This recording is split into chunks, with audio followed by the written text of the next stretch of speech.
This is the Horse Radio Network. This is episode 258 of Horse Tip Daily, a different horse tip, a different equine topic, a different equestrian expert every day. Horse Tip Daily brings the world of equine knowledge to you one day at a time. Today's tip is sponsored by FeedXL. Is your horse's diet balanced? Find out with feedxl.com. Enjoy today's tip.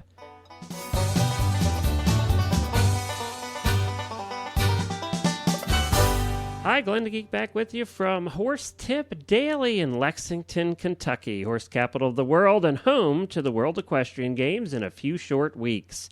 Well, today we're going to do something a little bit different, and I hope to do these on a fairly regular basis, maybe a couple times a month. I wanted to, they do call me Glenn the Geek. I got that reputation about 15 years ago because we were one of the first ones in the horse world. My wife and I had a tack shop, and we were one of the first ones to have an online store. And it was kind of funny and snarky and a little bit out there. And then I was also the one that started for a bit of Britain. I started Tack of the Day. Many of you are familiar with Tack of the Day. So I put that together and became Glenn the Geek on there because of all the comedy and fun and irreverence that you found over there. Well, we tried to bring some of that irreverence here to the Horse Radio Network as well. It's just who I am. Well, so I want to share some of my geekiness with you because I know all of you, if you're listening to a podcast, are a little bit geeky. You've figured out how to go here, find it, download it, or play it off the website. So we'll do some geeky things now and then, and I thought that would be kind of fun. So today, we're talking about my 5 of my picks. I have many, many more, but I thought I'd highlight 5 of my picks of blogs, equestrian blogs that I visit almost every day. And I thought that might be interesting to do that on a regular basis here. Pick 5 more again in a few weeks. And also coming up, I'm going to have some tips on how to listen to podcasts on different forms of media. Some people aren't aware that you can download them to your iPods, MP3 players, iPhones, Droids, and every other kind of device out there. So I'm going to go over that one day too, so that everybody gets to understand that there are more than one way to listen. Yeah, and obviously, I think about 60% of our listeners actually do it off the website. So you can actually do it while you're cleaning stalls or driving or that kind of thing. Most of us have iPods or MP3 players nowadays. So we'll talk about all of those options in an upcoming episode. But today, it's all about equestrian blogs, and I got some interesting ones here for you. And we're going to get right to that after we speak about interesting. It would be interesting to find out if you're feeding your horse correctly. Are you giving them too much food? Are you giving them too many supplements? Are you giving them the wrong kinds of supplements? What does he need to enhance his diet? What is he missing? What are you giving him too much of? You can find all of that and all of those answers at FeedXL. What you do is you plug your horse's information into this software, and they crunch the numbers and calculate it all out. They have thousands of feeds and supplements already in there, so they know what the nutrition is in those products, and I was amazed at the number of the products they already had in there. Pretty much almost anything you're going to want to feed here in the United States should be in there. And once you plug all those numbers in, what it does is it spits out these charts and graphs that highlight where your horses are, where the excesses are in your horse's diet, and also where the deficiencies are. And it's very informative, very interesting. When we did it with our horse, we had to make some adjustments in ours as well. Maybe one of these days I'll share exactly what those were. That was kind of interesting. And leading equine nutritionists use this also to formulate balanced diet for their clients, and now it's available to you. You can learn more about equine nutrition and how to feed your horse for ultimate in performance by visiting FeedXL's Learning Center at feedxl.com. That's feedxl.com. Okay, now it's time to talk equestrian blogs. These are 5 of them that I like. There's a lot more of them than this, and I apologize to anybody that I missed, but I will try and get you in a future episode. But I thought it'd be fun to hear about some of them. The first one that I really like is Eventing Nation. That's an eventing blog for the sport of eventing. It's written by a guy named John. I call him Eventing John. And Eventing John does a great job with Eventing Nation. Started about, I think it's less than a year ago, and it's at eventingnation.com.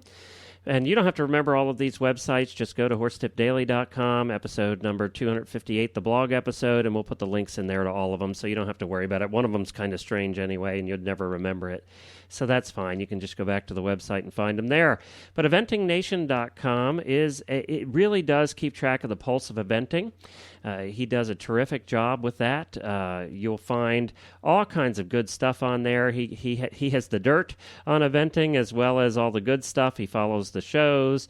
He follows all the different events that the big ones, especially around the country. He travels to many of them. And one nice thing about the blog is it really does portray his personality.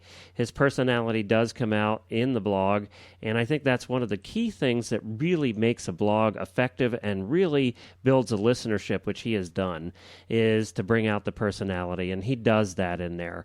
He can be snarky in places, he can be funny in places, but most of all, he just covers everything he can about the world of eventing in a very entertaining way. So I highly recommend eventingnation.com. And while still on eventing, there's another one I'd like you to take a look at, and that is 3days3waysblog.com. And be sure to add the blog in there. It's 3days3waysblog.com. My friend Courtney, and Courtney does a terrific job with this blog. She mostly does, well, she does a whole bunch of different things now, but she started out by just doing interviews with some of the famous eventers. And now she's really taken it beyond that, and she does cover the sport of eventing quite thoroughly, but the other thing that she does is she really makes it personal. She has a lot of personal things in there, farms that she's been to, and like there was a recent article on building cross-country fences where she interviewed one of the cross-country fence builders. So, she does all kinds of different things in this blog. She also covers fashion. She's really big into fashion, and she covers fashion in the horse world, and she does a terrific job with that as well. I really think you're going to like her personality. She's a terrific writer, and she's just a lot of fun. And she's a lot of fun in person. I talk with her quite often, and I just really enjoy it, and I really enjoy dealing with her and chatting with her. So I highly recommend, if you have any interest in fashion or eventing or just want to read a fun blog, you can do so at 3days3waysblog.com. Now, the next one I'd like to speak about is called dappledgray.com. It's one of the most popular blogs in the horse world, and it's done by a terrific lady, and she just does a great job with this blog. It's very professional. I would say that it's one of the most professional blogs in the horse world.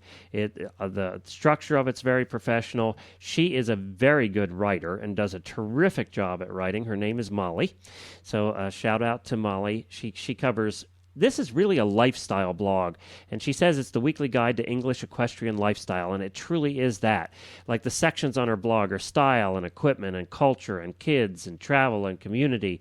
So this is it's just a fun blog to read. It's entertaining, it's light, and that's what I like about it. It's sort of like a break for the day. When you want to take a break, you come on here. Like she has a section in here right now called "If There Was a Sky Mall for Equestrians, what would be in it?" And Sky Mall carries the exclusive stuff and fun, expensive stuff.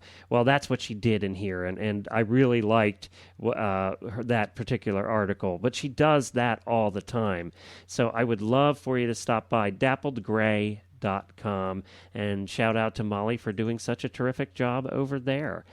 The next one, is we've mentioned several times on this show, is regarding horses with my friend Jackie Baker. Jackie is an expert here, and I just wanted to throw it out there. She will be providing terrific WEG coverage, World Equestrian Games coverage, and she already is. She's breaking down all the disciplines and really explaining how they work at the games. So if you want a preview for the World Equestrian Games, I would say to stop over to regardinghorses.com. Jackie is doing a terrific job with that. And all during the games, I know she's going to be here providing coverage on her blog at Regarding Horses. So for World Equestrian Games coverage, that's one of the stops you should make, in addition to our show at 2010radioshow.com. We are the radio version of Regarding Horses. We try and keep you up to date on what's happening and what's coming down the pike. And then during the World Equestrian Games, we will be doing live wrap-up shows every night from the International Equestrian Festival in downtown Lexington at 2010radioshow.com. The last one I'd like to speak about is a little bit different. I'm going to tell you that this one is not for kids. I would say this is adults only. There is swearing on this blog. It is a little bit snarky, and it's out there. And it's called The Carrot at the Root of Horse Sport. It is written anonymously. Nobody's quite sure who writes it. And, we all kind of have suspicions, but we're not sure. This one really takes a shot at the horse world in a funny and entertaining way, and also a very serious way. They also seem to know a lot about the inside politics of the FEI and what's going on around the horse world. This person's an insider, definitely knows what's happening in the horse world, and covers that and says it like it is. So if you don't like reading things that say it like it is, then this isn't for you. But if you would like a few chuckles a day and don't mind some swearing and some things like that, a blog that really does throw it out there, then you'll want to check out The Carrot. And it has a long address. It's Horses Love Carrots and Butte.blogspot.com. Well, that tells you a little bit about what this blog is. I mean, the name Horses Love Carrots and Butte. That should tell you a little bit that this is a snarky blog. This is not for everybody, but I do find it entertaining, and they do have some interesting things on there on occasion. So definitely, if you're into that kind of thing, check it out. But you've been forewarned by me that this would not be a radio friendly if I were to read every article, and they're not all that way, but a lot of them are. And as we said, it's anonymous. We don't know who writes it, and they want to keep it that way. So that's The Carrot at the Root of All Horse Sport. Well, there's my recommendations for 5 blogs out there that I think you should probably take a look at and at least give a try. If you have other suggestions of cool websites or blogs that you'd like me to take a look at, just drop me an email at glenn@horseradionetwork.com, and we'll try and include them in a future episode of Horse Tip Daily. Well, thank you, everybody. It's been great. Don't forget you can find all of our shows, including the 2010 radio show, at horseradionetwork.com. I'll be back again tomorrow with another new expert and a different horse tip. Until then, stay safe, everyone.